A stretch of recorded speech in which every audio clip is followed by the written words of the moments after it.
Hello people, so welcome to the review of One Piece chapter 959, 2 weeks up and now we've got One Piece back on and right before the 20th anniversary or 20 plus year anniversary of One Piece. And I'm not gonna lie, when we saw Frankie and Usopp talking in this chapter about rejoining the crew, I literally thought, are we gonna see the full Straw Hat reunion in this chapter for what it seems like for the first time in 5-6 years?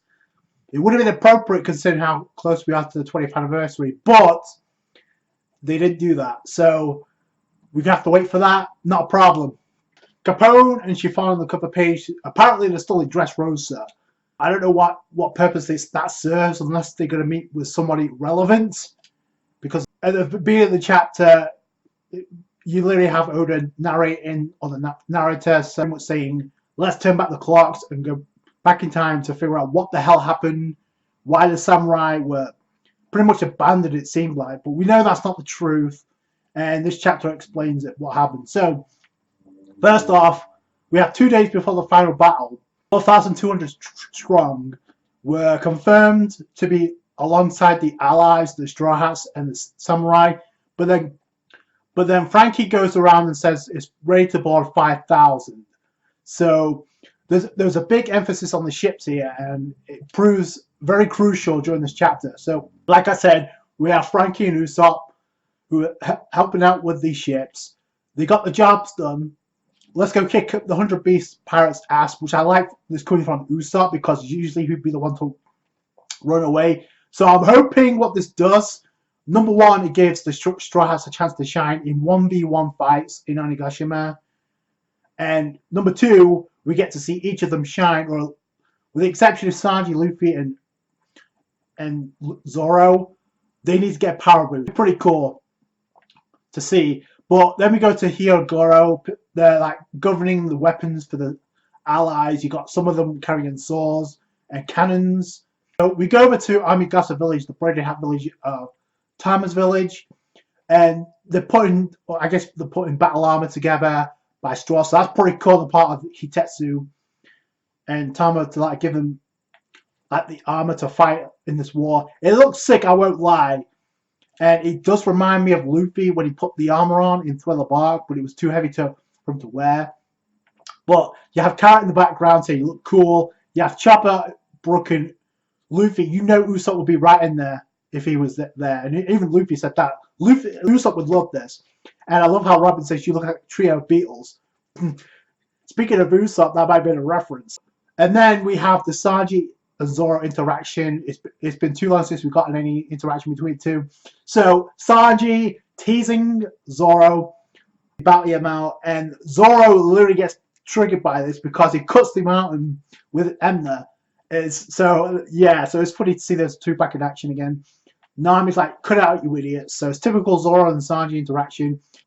Then we get some knowledge on the part of Robin when it comes to the entrance of Onigashima is winter, so it's cold. So we already knew that because we've seen that part of Wano before. And the mink site, we should be fine because we've got fur. So then we see the musketeers of Inarashi. So they get gearing up. So I love how everything's being set up here, which it reinforces the fact I don't think anything happened to the allies of the Straw Hats while the ships got blown in the Kingdom Come in this chapter, or parts of Wano, because that'd just be nuts if that was the case. So then we get a pretty good, interesting conversation. We have Nami, who's in between getting cartooned by Carrot and Wanda. That's pretty adorable. But then we get some well-needed information about, obviously, the minks being able to transform into Sulongs. So that'll be a big help. And then Wanda pretty much brings up, because obviously the night of the Fire Festival takes place with a full moon. However, there's no guarantee there are going to be clouds involved. So I like that because it's not cut and dry. Oh, there's going to be a full moon. So here's the Sulon mode. No, there's a chance it could backfire. And even when Carrot kind of said there's no guarantee that any of us, all of us, would go into Sulon mode, we know Carrot can. I'm pretty sure Nekomamushi, Inarashi. In fact, Wanda brings up the situation about Nekomamushi not arriving on Wano yet, which I said he did last time we saw him. He was meeting with Marco, and Marco was like, he was very steadfast about not going to Wano. So what's look at what she's been doing all this time. So, and then Luffy actually applies some logic here. He's like thinking about Jinbei because Big Mom's shown up, but Jinbei hasn't yet. So it doesn't look good right now, but the teasing this for a reason. So they would have brought that out if it's not going to have lead to something.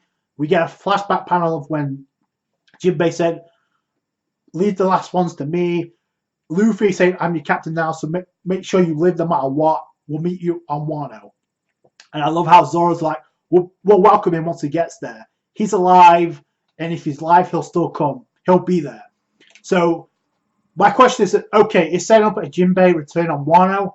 Possibly. We knew that was a possibility anyway. Now my question is this. Who does he bring along? Is he going to bring the Sun Pirates with him? Or is he going to bring some other allies? FYI, the Vince Smokes. Maybe. But that would be a pretty cool idea. Then we go over to the flower capital of Ebisu Town.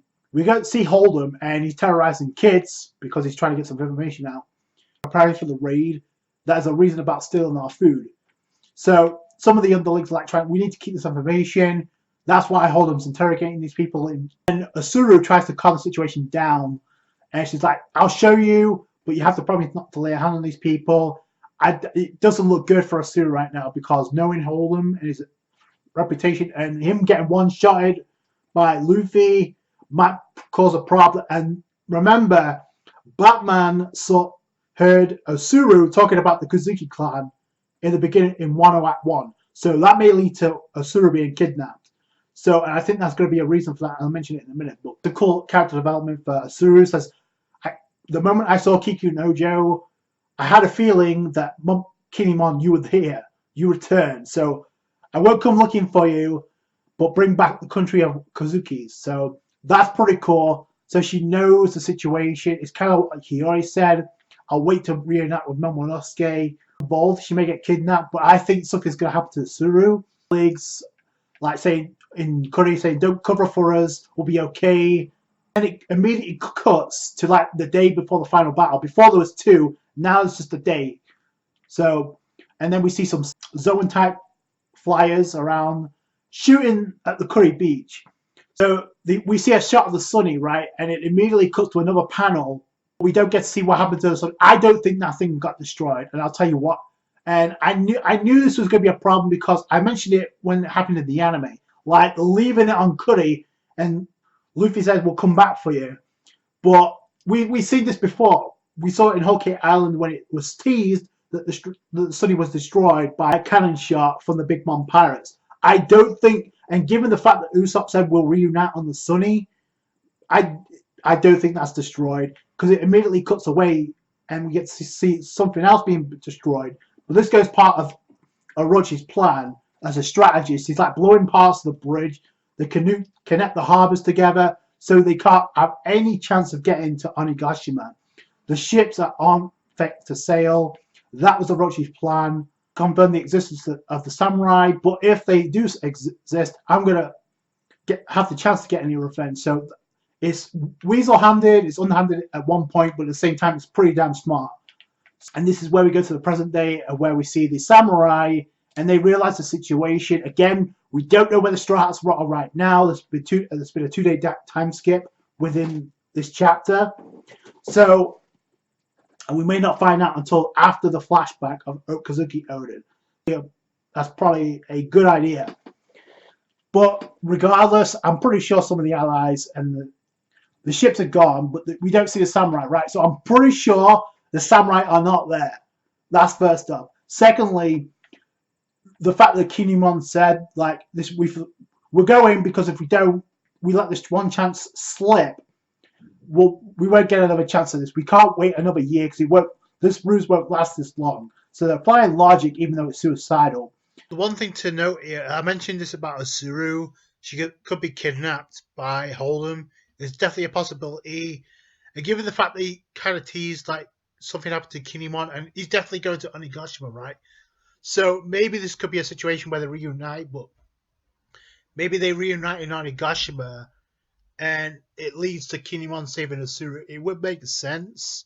There's no point in Asuru saying, I'll meet up with you after you sorted everything out with Kaido. So it doesn't make any sense to. There's no point in teasing that if it's not going to happen. So it could lead to a kidnapping on the part of Suru, and maybe that's how Kinemon and Suru reunite on Onigashima. But let me know what you guys think. Like there's something bad going to happen to the samurai. The only one who doesn't show any emotion is Okiku, and I don't know if Ajirodoji was crying. It's hard to tell because obviously it was still raining, and obviously Kawamatsu can't really tell what he's thinking. I doubt he's crying, but Kinemon, like my father was alone in the beginning too, much like if it were for Oden. So none of us would have become samurai. So the repay the favor. If it may end up badly, it may turn out to be badly for them. Until the very end, will remain the retainers of Lord Oden's samurai. And we see a panel like where Kozuki Oden's like, we'll open up the borders to Wano.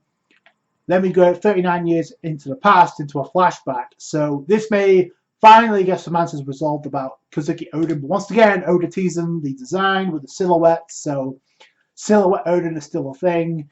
It may be revealed in the next chapter, and it would be appropriate considering it's around the 20th anniversary. I thought we were going to get the Stripe reunion, but we still have to wait and hope. That's going to be a top 5 moment for Wano, for sure. That's why, more importantly, I don't think that anything happened to the Sunny, because it immediately cut away. We get another Oden flashback, and obviously he returned from his voyage with Raja and his crew. We know he has interactions, and he immediately returned because they wanted him to become the Shogun. But if you notice, these members, people of the Flower Capital, like were labeling him a failure, a good for nothing. So we'll get some answers revealed about Kozuki Oden. So that'd be pretty cool. Final shot with Kozuki Oden, and we see him in a little bit of detail with his kimono, but mostly he's in silhouette for the most part. But we do get to see his two swords, the Amino Habakiri, Mito Emna. So that's pretty cool. Wonder if we're going to see what happened with him and Kaido. That's going to be revealed at some point with how Kaido got the scar. We have yet to see Lady Toki Kozuki in full design yet. So will we see that too? Because she was in silhouette too, and she's been in silhouette since that point. The anticipation for the war on Onigashima, like I said before, I don't think anything happened to the allies that the samurai were waiting for, but the ships are obviously wrecked for a reason, and now we know why. So I like this chapter. It answers the question of the previous one, but we still got some questions about Kozuki Oden. Oda still teasing his design with the silhouettes. And maybe the most important thing about this is like the teasing a Jinbei return on Wano, possibly bringing some reinforcements. So I can't wait for this. You got the Sulon transformation teased as well. So everything that needed to be resolved before the battle is being resolved right now. And that's why we're getting this flashback. So let me know what you guys think down below. That's going to do it for today, guys. Thank you so much for watching. Like this review if you did. Subscribe to more One Piece. Catch you guys later. Thanks, guys. Bye.